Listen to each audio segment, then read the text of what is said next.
Hello! So for our lesson for today, we're going to tackle about the special products. But before that, let's have a quick review about multiplication or the product of two binomials.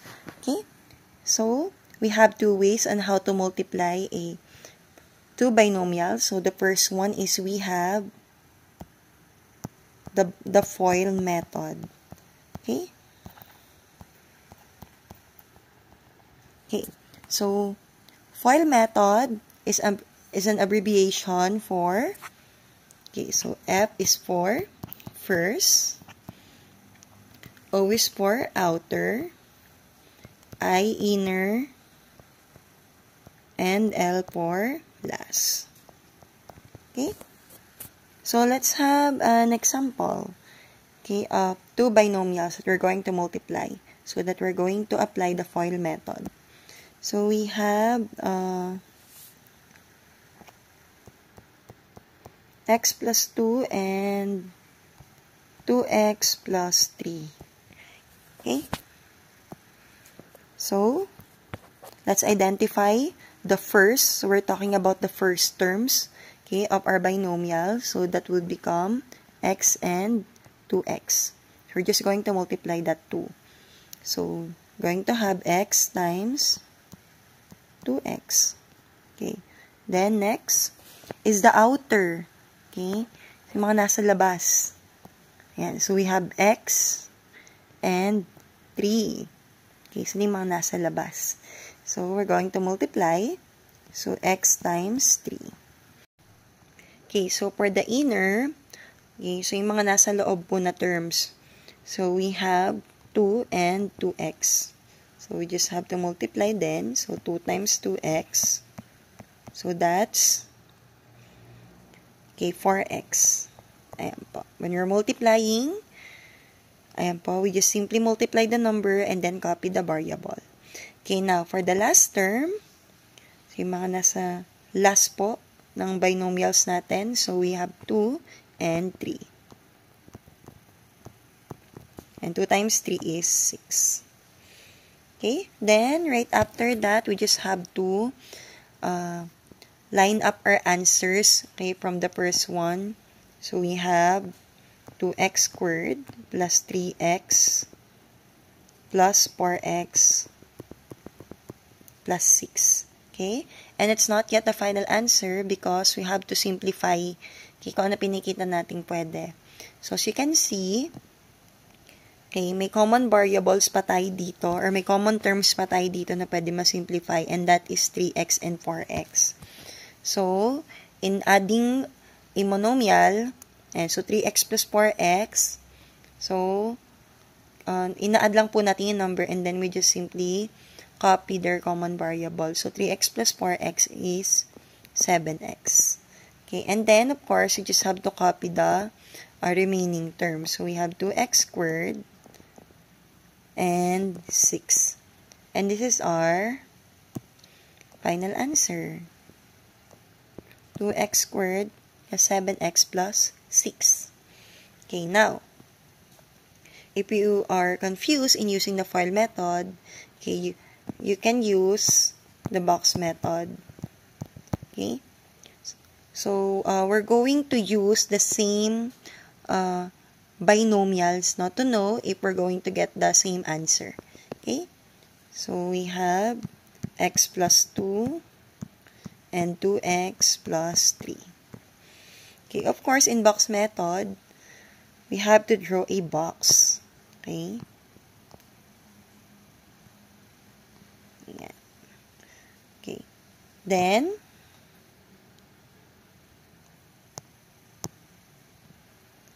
okay, we have to put a vertical and horizontal line, parang window. Yan. Okay? So, that pala window method. Okay. So, after we draw a box, we just have to put our binomials on the top and inside. Okay? So, yung nasa top muna natin is yung first term natin. So, we have x and 2. And, sa side naman natin dito, ayan, okay, is ito. So, 2x and 3. Okay? So, ganun pa rin po, i-multiply pa rin po natin, pero tapat-tapat na po tayo. Okay? So, x and 2x, x times 2x, so that's 2x squared. 2 times 2x, that's 4x. X times 3, that's 3x. And 2 times 3 is 6. Same process, we just have to line up our answers. So, we have 2x squared plus 4x plus 3x plus 6. And then, simplify. Ano pa masisimplify natin? So, we have common 4x and 3x. So, simplify natin. So, 4x plus 3x is 7x. And then, copy the remaining terms. Okay, and that's it. We already get our product. Okay, so as you can see, ayan, same lang ng answer. Ayan, same lang po ng answer. Okay, kahit ibang method yung gamitin natin. Okay? So, now that nag-review na natin siya, we may now proceed in our first lesson of special products.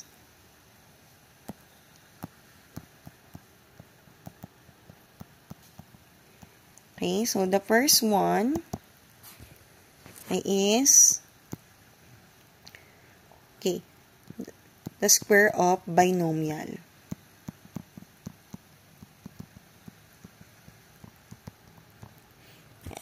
Okay, so square of binomial, it looks like this po.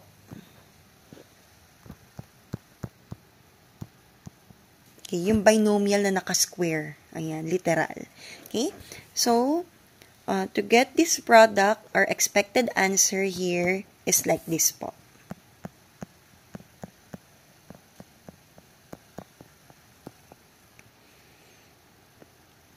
Okay, so magiging answer po natin when we get the product of square of binomial is in the form of trinomial. Okay, a perfect square trinomial. Ayan po. Okay, so sa mga susunod nating lesson, ma-elaborate pa natin, no, what is perfect square trinomial. Okay, but for now, okay, tingnan natin paano naging ganun yung answer niya. So, we have here 3 steps, okay, for each term. Or 1 step for each term. Okay, so the first step is we have to square the first term.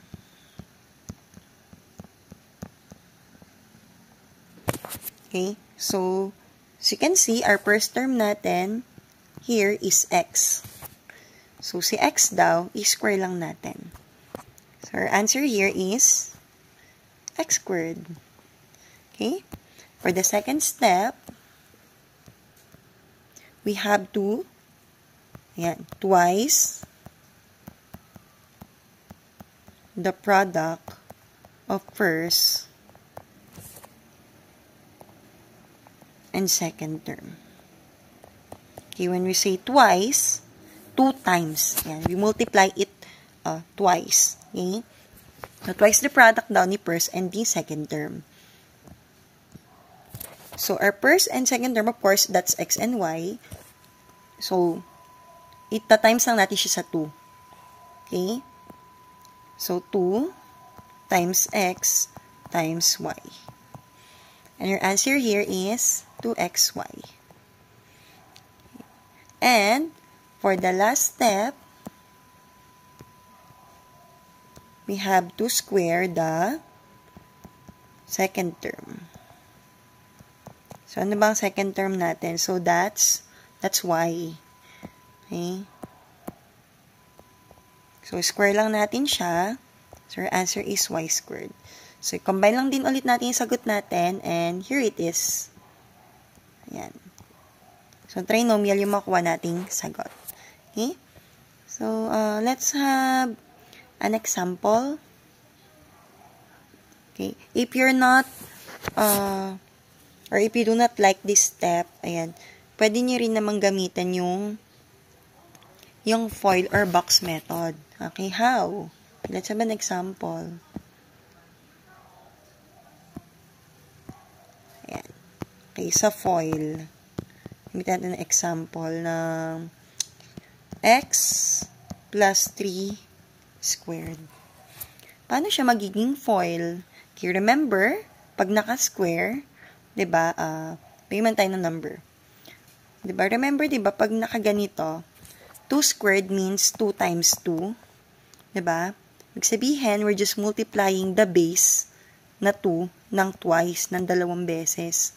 Okay, so parang ganun din po dito sa expression natin. So, multiply lang natin yung base natin na x plus 3 ng 2 beses. So, this will become like this. X plus 3 times x plus 3. Okay, minamultiply lang sa sarili ng 2 beses. Okay? Brain na natin to. Okay, so now, dahil naging dalawang binomial na siya, we will now proceed in using the FOIL method. So, alam na natin yan. First, outer, inner, and last.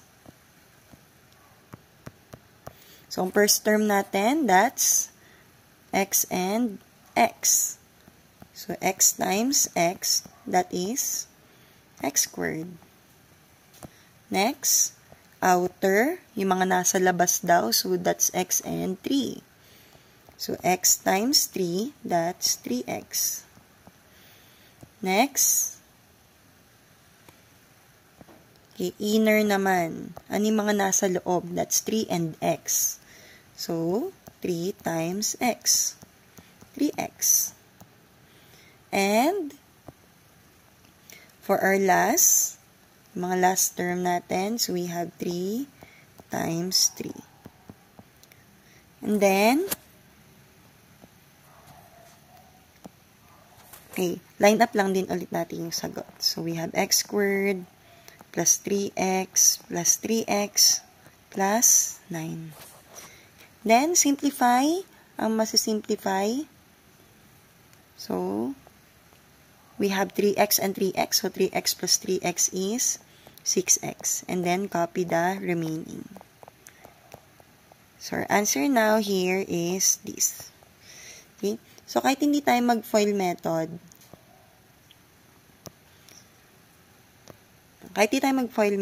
or sinunod nyo tong steps na to, you will still get the same answer. Okay? So, same lang din when you use the box method kanina. Ayan. You will still get the same answer. Okay?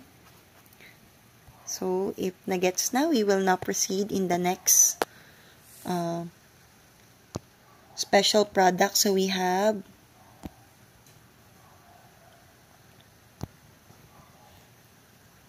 the sum and difference of two terms. Okay.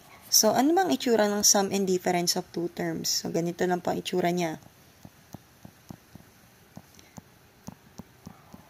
Ayan po. Okay. So, mapapansin nyo, parehong number lang. Okay. Parehong number lang yung nasa term natin, pero yung isa, naka-plus, yung isa, naka-minus. Okay? And if we ever encountered this kind of problem, okay, ang magiging sagot lang natin dyan is in form of this. Okay? Naka-binomial po. Okay? Naka-squared yung terms ng binomial natin. Okay? Let's have an example. Okay, so we have x plus 3 and x minus 3. Yan, so as you can see, ayan, pareho lang yung terms natin, pero magkaiba ng operation. So the other one is sum and the other one is difference. Okay, so mag-FOIL method tayo. Ayan. Okay, kasi yun yung mas recent. So, FOIL method tayo. Okay, so alam na yan. First, outer, inner, last. Okay, so ang first natin, first term, we have x and x. So, that's x times x. So, we have x squared. Next, sorry. O. So, ano ba yung mga nasa outer natin? That's x and negative 3. Okay? So, we follow yung signs. Okay? Pag plus, positive. Pag minus, saka negative. So, you have x times negative 3. So, that's negative 3x. Okay, then,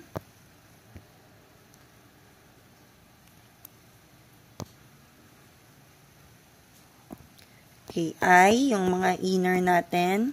So, that's 3 and x. So, 3 times x. So, that's 3x. Okay, and, for the last term, ayan, yung mga nasa huli. So, 3 times negative 3. Okay, so 3 times negative 3 is negative 9. Same process. Add up lang or ilista natin yung mga answers natin. So, we have x squared minus x squared minus